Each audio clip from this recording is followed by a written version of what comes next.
সেদিন নাফরমান তুমি বুঝবা আযাব কাকে বলে। ইয়াওয়াদ্দুল মুজরিমু লাউ ইফতাদি মিন আযাবি ইয়াউমিইদিন বিবানি ওয়া সাহিবাতিহি ওয়া আখি ওয়া ফাসিলাতিহি আল্লাতী তু'বি ওয়া মান ফিল আরদি জামিআ সুম্মা ইউনজি। আল্লাহ বলে সেদিন হাসরের ময়দানে নাফরমান পাপী আল্লাহকে বলবে, আল্লাহ আমার সবগুলো ছেলে মেয়েকে জাহান্নামে দিয়ে দেন, আমারে বাঁচায় দেন। আমার স্ত্রীকে জাহান্নামে দিয়ে দেন, আমারে বাঁচায় দেন। আমার ভাই বোনদেরকে জাহান্নামে দিয়ে দেন, আমারে বাঁচায় দেন। আমার মহল্লাবাসী গ্রামবাসীকে, যাদের মাঝে আমি বড় হয়েছি, লালিত পালিত হয়েছি, তাদেরকে জাহান্নামে দিয়ে দেন, আমারে শুধু বাঁচায় দেন। ওমান ফিল আরদি জামিআ, আল্লাহ প্রথম দিন থেকে শেষ পর্যন্ত এই পৃথিবীর যত মানুষ আজকে হাসরের ময়দানে আছে সবাইকে জাহান্নামে দিয়ে দেন, আমি একা আমারে বাঁচায় দেন। আল্লাহ বলেন আযাবের তীব্রতায় সেদিন হাসরের ময়দানে নাফরমান ছটফট করে বলবে, আল্লাহ গোটা পৃথিবী প্রয়োজনে আযাব দেন, আমারে বাঁচায় দেন। সুম্মা ইউনজি, কাল্লা, আল্লাহ বলবে কাল্লা,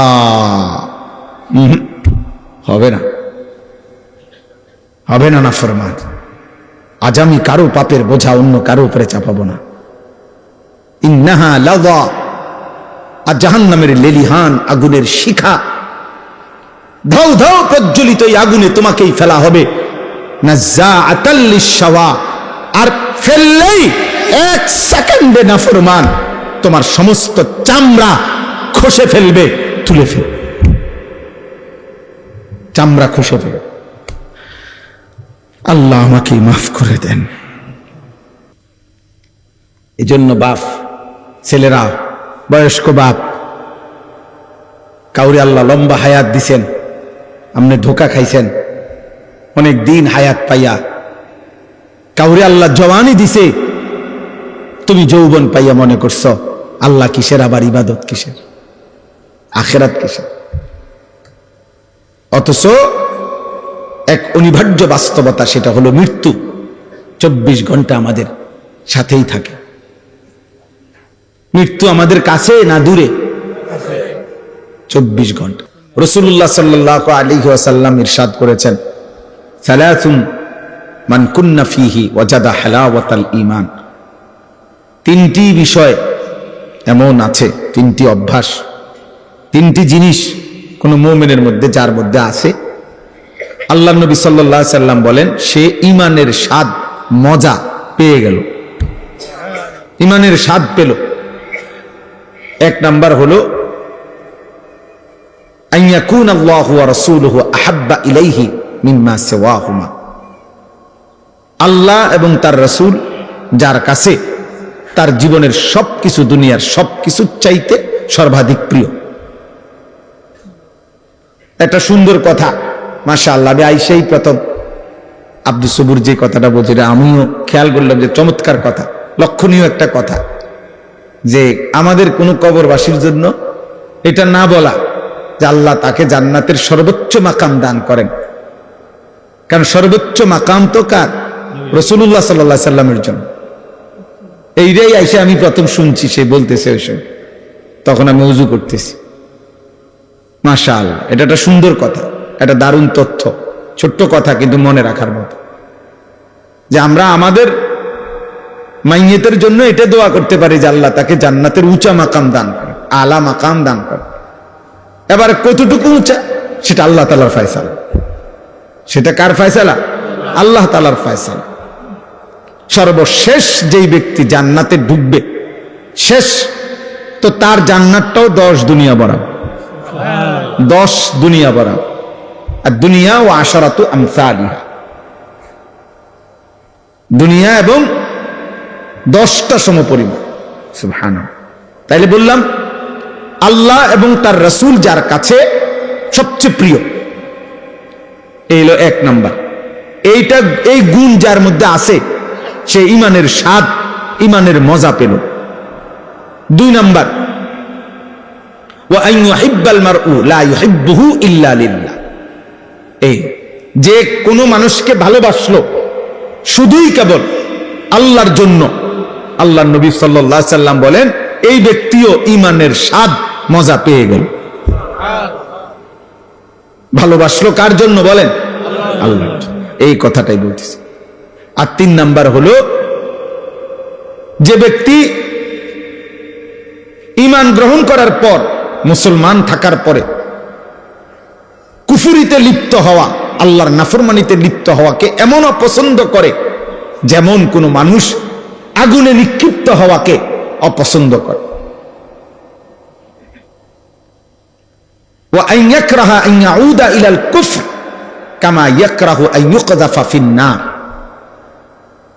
একজন মুমিন সত্যিকার ঈমানদার আল্লাহ তাআলার কোন নাফরমানি করাটাকে এমন অপছন্দ করে যেমন অপছন্দ করে আগুনে নিক্ষিপ্ত হওয়াকে। আল্লাহ নবী সাল্লাল্লাহু আলাইহি সাল্লাম বলেন ওই ব্যক্তি ঈমানের স্বাদ পেল, ঈমানের মজা পেল। অর্থাৎ তার কাছে তখন মুসলিম পরিচয়টা, কালেমার পরিচয়টা, এটার কাছে তখন তার কাছে লজ্জাজনক, বিরক্তিকর, অপমানকর মনে হয় না, বরং তার কাছে গর্বের মনে হয়, আনন্দের মনে হয়, মজাদার মনে হয়। আমরা অনেক মুসলমান আছি, তোমরা কিশোর যুবক অনেক ছেলে আছো, তোমরা বাস্তবিক অর্থে এটাই সত্য যে তোমাদের দিল যদি খোলা হয়, তোমাদের অন্তর যদি সিরা হয়, পরীক্ষা করা হয়, অসংখ্য ছেলে তোমাদের চুল, চেহারা এবং তোমাদের সারা দিনের চলাফেরার দ্বারা, প্রতিদিন তোমাদের যেভাবে কাটাও, এর দ্বারা বুঝাই যায় তুমি মূলত মুসলিম পরিচয়ে লজ্জিত। মূলত তুমি লজ্জিত, মূলত তোমার চলাফেরার দ্বারা তুমি বারবার এটাই বুঝাইতে চাও যে আমি যদি বেঈমান হইতাম কত না সুন্দর হইতো, আহা আমি যদি ইহুদি হইতাম তাইলে আর আমি এত রাগডাক করতে হইতো না। ইহুদি, খ্রিস্টান, বেঈমান যদি হইতাম তো পুরাপুরি তাদের মতো নিজেকে বানায় নিতে পারতাম, তো পারি না। মানুষে এটা এটা কয়, তো চেষ্টা করি চুল, চেহারা, লেবাস, পোশাকে দুশ্মনের সাথে, বেঈমানের সাথে সাদৃশ্য ধরতে মানুষের বিদ্রুপের পরেও, কিন্তু যদি প্রকৃত বেঈমান হইতাম তাহলে তো পুরাপুরি তাদের মতো সাজতে পারতাম। এটা মূলত বেগায়রত, আত্মমর্যাদাহীন মানুষের পরিচয়, যার নিজস্ব আত্মসম্মান নাই, আত্মমর্যাদা যার নাই, এটা মনে রাখতে হবে সবাই।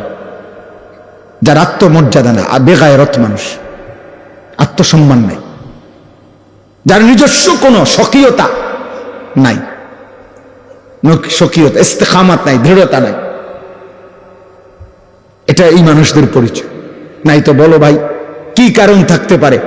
পৃথিবীর সমস্ত মানুষের বিশ্লেষণ, পরীক্ষায় আমাদের নবী সাল্লাল্লাহু আলাইহি ওয়াসাল্লামের 24 ঘন্টার 63 বছরের প্রতি সেকেন্ড গোটা পৃথিবীর সকলের পরীক্ষায়, ইমানদার, দুশ্মন, কাফের, বেঈমান সকলের বিশ্লেষণে আমাদের নবী সাল্লাল্লাহু আলাইহি সাল্লামের 24 ঘন্টার প্রতি সেকেন্ড 63 বছর সবচেয়ে সুন্দর, নিখুঁত, পবিত্র, চমৎকার।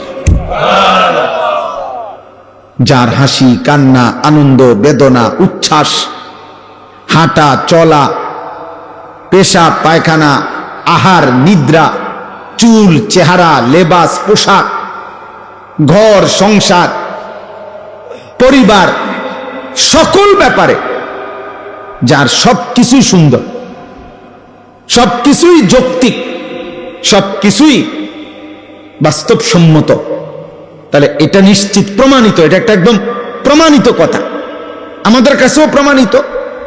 আমাদের কাছে তো কোরআন আছে, ওয়া ইন্নাকা লাআলা খুলুকিন আযীম। আল্লাহ কসম করে বলছে আমি আপনাকে বন্ধু গোটা কায়নাতের সর্বশ্রেষ্ঠ, সর্বোত্তম যোগ্যতা, আখলাক দিয়ে আমি আল্লাহ তাআলা আপনাকে সাজাইছি, বানাইছি, পাঠাইছি। বুইসতু লিউতাম্মিমা মাকারিমাল আখলাক। নবী সাল্লাল্লাহু আলাইহি সাল্লাম বলেন সকল চরিত্রের সর্বোচ্চ শ্রেষ্ঠত্ব দিয়েই আল্লাহ আমাকে পাঠিয়েছেন।